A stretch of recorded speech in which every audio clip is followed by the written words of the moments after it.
Episode 18। प्रेम के कुष्ठ रोगी हाथ। एक तरफ प्रेम राम सहाय के साथ नीचे उतर रहा था तो दूसरी तरफ राजकुमार तेजस अपने हाथों में हो रहे दर्द को नजरअंदाज करके उस चोर को गालियां दे रहे थे जिसने उनके हाथों से ऊर्जा पुंज चोरी किया था। कौन है जितने मेरा ऊर्जा पुंज चोरी किया है? मैं कहता हूं सामने आओ वरना मैं तुम्हें जिंदा नहीं छोड़ूंगा। राजकुमार तेजस पागलों की तरह गालियां दिए जा रहे थे। वहां पर मौजूद किसी को समझ नहीं आ रहा था कि आखिर यह सब हुआ कैसे। कनक जो राजकुमार तेजस से कुछ ही दूरी पर खड़ी थी वह राजकुमार तेजस को इस तरह से चिल्लाते हुए देखकर अपने बाल खींचने लगती है। पहले से ही उसे हार चोरी की टेंशन थी और अब उसके सामने राजकुमार तेजस चिल्लाए जा रहा था। राजकुमार तेजस को इस तरह से चिल्लाता हुआ देखकर कनक अपने मन में कहती है, अगर यह इस तरह ही चलता रहा तो कहीं वह चोर यहाँ से भाग ना जाए। कनक अपने मन में यह सोच ही रही थी कि तभी उसे दूसरी मंजिल से दो लोग नीचे उतारते हुए दिखाई देते हैं। उन दोनों के चेहरे कपड़े से ढके हुए थे, इस वजह से कनक को उनके चेहरे नहीं दिखाई दे रहे थे, लेकिन कनक उनमें से एक आदमी को पहचान जाती है क्योंकि वह आदमी और कोई नहीं बल्कि राम सहाय था जो प्रेम के साथ कुछ देर पहले नीलामी घर के मालिक के कमरे में मौजूद था। राम सहाय के कपड़ों से कनक उसे पहचान तो जाती है लेकिन उसे समझ नहीं आ रहा था कि जब वह यहाँ आया था तब उसने चेहरा नहीं ढाका था तो अब क्यों ढके हुए है। कनक यह सोच ही रही होती है तभी उसके दिमाग में कुछ आता है और वह हैरान होकर राम सहाय और उसके साथ चल रहे प्रेम को देखते हुए अपने मन में कहती है, कहीं यही दोनों तो नहीं है जिन्होंने हार और ऊर्जा पुंज चोरी किया है। इससे पहले कनक अपने मन में आगे कुछ सोचती प्रेम और राम सहाय दोनों दूसरे मंजिल से नीचे उतरकर सबके सामने आ जाते हैं। राम सहाय जो अपना चेहरा कपड़े से ढके हुए था वह अपने मन में सोचते हुए कहता है, हे भगवान इस बार राजकुमार प्रेम कोई ऐसी हरकत ना कर दें जिससे मैं फंस जाऊं। राम सहाय बेवजह नहीं डर रहा था, असल में प्रेम ने पहले भी उसे मुसीबत में डाल दिया था। राम सहाय अपने मन में भगवान से प्रार्थना कर रहा था, लेकिन उसे क्या पता था कि भगवान उसकी प्रार्थना सुनेंगे ही नहीं, क्योंकि जैसे ही राम सहाय और प्रेम सबके सामने आते हैं वैसे ही राजकुमार तेजस जो काफी देर से ऊर्जा पुंज चोरी करने वाले को गालियां दे रहा था उसकी नज़र प्रेम की बजाय राम सहाय पर पड़ती है और राजकुमार तेजस उसकी तरफ उंगली उठाते हुए कहता है, क्या तुमने मेरा ऊर्जा पुंज चोरी किया है? राजकुमार तेजस की बात सुनकर राम सहाय का खून खौलने लगता है। उसे समझ नहीं आ रहा था कि राजकुमार तेजस असली चोर को छोड़कर उस पर चोरी का आरोप क्यों लगा रहे थे। राजकुमार तेजस राम सहाय से आगे कुछ कह पाता उससे पहले राजकुमार तेजस के गुरु राजकुमार तेजस को शांत करते हुए कहते हैं, राजकुमार तेजस आप शांत हो जाइए, मुझे नहीं लगता है कि यह व्यक्ति चोर है। अपने गुरु की बात सुनकर राजकुमार तेजस चौंक जाता है और अविश्वास से अपने गुरु की तरफ देखते हुए उनसे पूछता है, गुरुदेव आप क्या कहना चाहते हैं? राजकुमार तेजस की बात सुनकर गुरुदेव राजकुमार तेजस और वहां पर मौजूद सभी लोगों की तरफ देखते हुए कहते हैं, मैं इसलिए यह कह रहा हूं क्योंकि अगर कोई इंसान तुम्हारे ऊर्जा पुंज को चोरी करने के लिए तुम्हारे पास आता तो मेरी आध्यात्मिक शक्ति उसे तुरंत पकड़ लेती, लेकिन ऐसा नहीं हुआ। इसीलिए मुझे लगता है कि जिस इंसान पर तुम चोरी का आरोप लगा रहे हो वह निर्दोष है। गुरुदेव की बात सुनकर राजकुमार तेजस के साथ साथ वहां पर मौजूद सभी लोग हैरान हो जाते हैं क्योंकि उन्हें नहीं पता था कि गुरुदेव के पास ऐसी आध्यात्मिक शक्ति है। वहां पर मौजूद सभी लोग गुरुदेव की आध्यात्मिक शक्ति के बारे में सोच रहे थे, लेकिन कनक इस बात को लेकर परेशान थी कि अब वह ऊर्जा पुंज चोर को कैसे पकड़े। तभी उसकी नज़र चुपचाप खड़े प्रेम पर पड़ती है जिसने अपना चेहरा कपड़े से ढक रखा था। कनक को इतना तो यकीन था कि उसके सामने दोनों आदमी जिन्होंने अपना चेहरा कपड़े से ढक रखा था यह वही लोग थे जो सुमति के हार लेकर आए थे। इसी वजह से कनक कुछ सोचने लगती है, तभी उसके दिमाग में एक ख्याल आता है और वह गुरुदेव की तरफ देखते हुए कहती है, गुरुदेव आपका मानना है कि चोर यहाँ नहीं आया है, तो क्या पता किसी ने बिना आपको पता लगे वह चीज़ चोरी कर ली हो और वह चीज़ इस वक्त उसी के पास हो। कनक की बात सभी को सही लगती है, गुरुदेव भी सोच में पड़ जाते हैं, लेकिन राम सहाय की हालत खराब हो जाती है। वह डरते हुए प्रेम की तरफ देखता है जो बड़े आराम से चुपचाप खड़ा था। उसे समझ नहीं आ रहा था कि यहाँ पर चोर को ढूंढा जा रहा है और जिसने चीज चोरी की है वह चुपचाप कैसे खड़ा रह सकता है। राम सहाय प्रेम से कुछ कहने वाला होता है कि तभी गुरुदेव की आवाज आती है जो राजकुमार तेजस की तरफ देखते हुए कहते हैं, राजकुमार क्या आप उस इंसान का स्पर्श जान सकते हैं जिसने आपके हाथों से ऊर्जा पुंज चोरी था? अपने गुरु की बात सुनकर राजकुमार तेजस उस चोर के स्पर्श को याद करने लगते हैं। असल में पूरे राज्य में एक बात सभी को अच्छी तरह से पता थी कि राजकुमार तेजस अगर किसी इंसान को एक बार स्पर्श कर ले तो वह आंखें बंद करके भी उस इंसान को पहचान सकते थे। प्रेम प्रताप की यादों से प्रेम भी जानता था कि राजकुमार तेजस किसी भी इंसान के स्पर्श से उसको ढूंढ सकता है।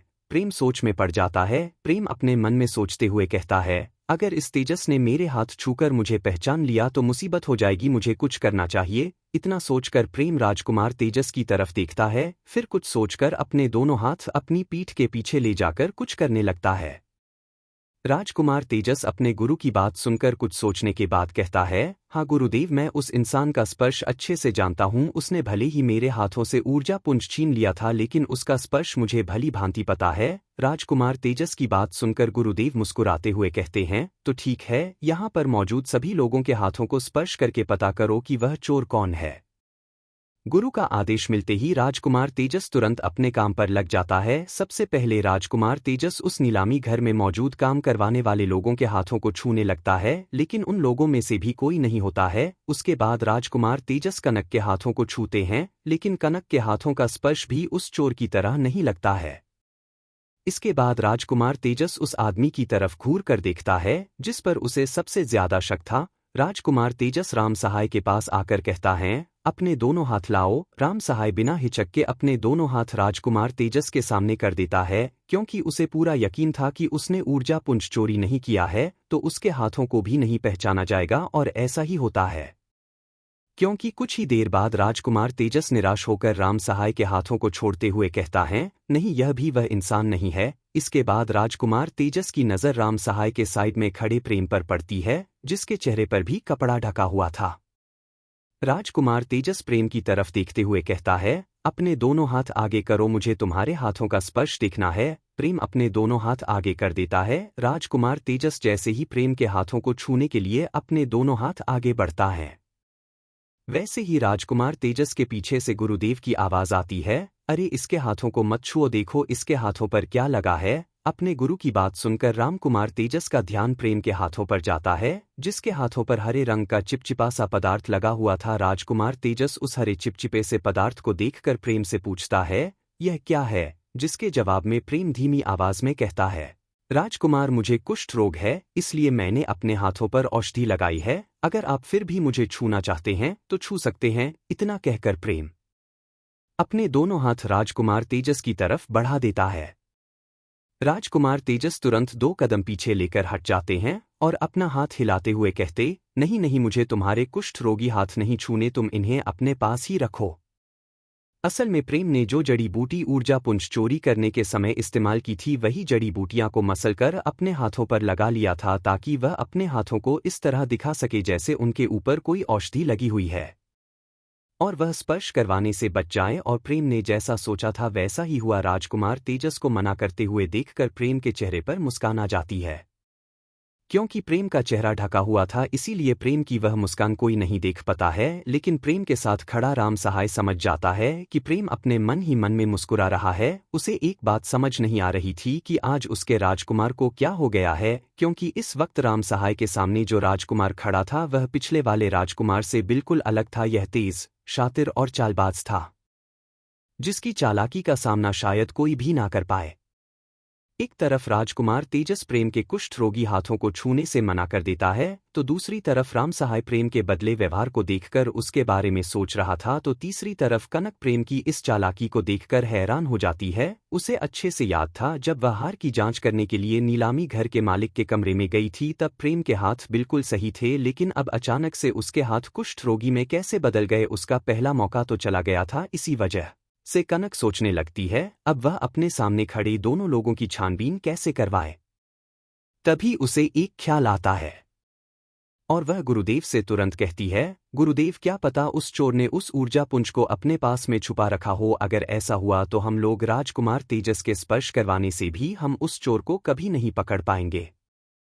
कनक की बात सुनकर गुरुदेव कनक से पूछते हैं, आखिर तुम कहना क्या चाहती हो? क्या हम लोग यहाँ पर मौजूद सभी लोगों की तलाशी ले? जी गुरुदेव, अगर आप चाहे तो ऐसा हो सकता है। इतना कहकर कनक बिना देर किए अपने एक आदमी को अपने पास बुलाती है और उससे कहती है, जाओ और इस नीलामी घर में मौजूद सभी लोगों की अच्छे से तलाशी लो और देखो किसके पास ऊर्जा पुंज है। कनक की बात सुनकर वह आदमी सबकी तलाशी लेने के लिए चला जाता है।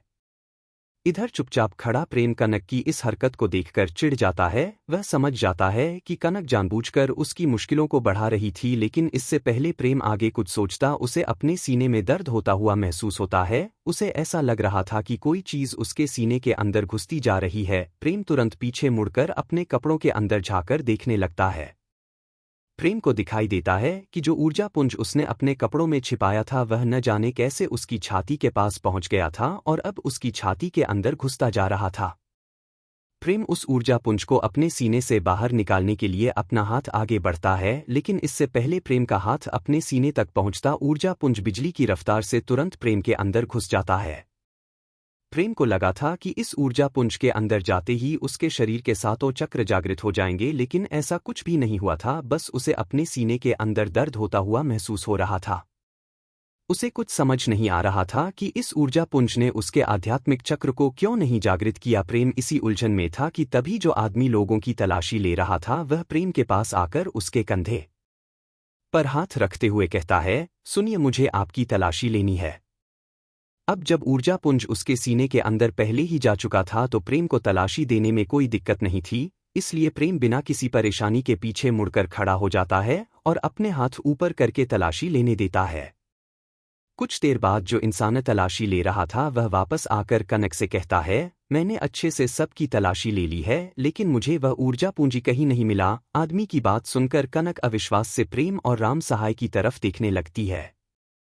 उसे पूरा यकीन था कि ऊर्जा पूंज इन्हीं के पास होगा, लेकिन 2 बार प्रयास करने पर भी कनक को प्रेम और राम सहाय के पास वह ऊर्जा पुंज नहीं मिलता है। कनक थक-हार कर शांत हो जाती है। वह समझ गई थी कि इन सतिर चोरों से वह इतनी आसानी से नहीं जीत सकती है। राजकुमार तेजस अपना ऊर्जा पुंज न मिलने पर और परेशान हो जाता है। उसे इस बात का डर नहीं था कि ऊर्जा पूंजी चोरी हो गया है, उसे तो इस बात का डर था कि अगर उसने अपने गुरु को ऊर्जा पुंज नहीं दिया तो वह उसे उसके आध्यात्मिक चक्रों को जागृत करना नहीं सिखाएंगे। इसी बात को लेकर राजकुमार तेजस परेशान होकर अपने गुरु की तरफ देखता है, यह जानने के लिए कि उनके मन में इस वक्त क्या चल रहा है, लेकिन वह यह देखकर हैरान हो जाता है कि उसके गुरु खुद किसी सोच में थे। असल में गुरुदेव ऊर्जा पूंज जिसने चोरी किया था उसी के बारे में सोच रहे थे। उन्हें पूरा यकीन था कि उनकी आध्यात्मिक शक्ति उसे चोर के आने पर उन्हें तुरंत बता देती, लेकिन ऐसा क्यों नहीं हुआ, वह इसी बात को लेकर परेशान थे।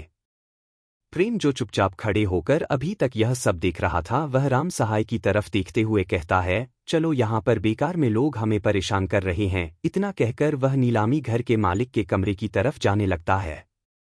To be continued, please read more to the next episode.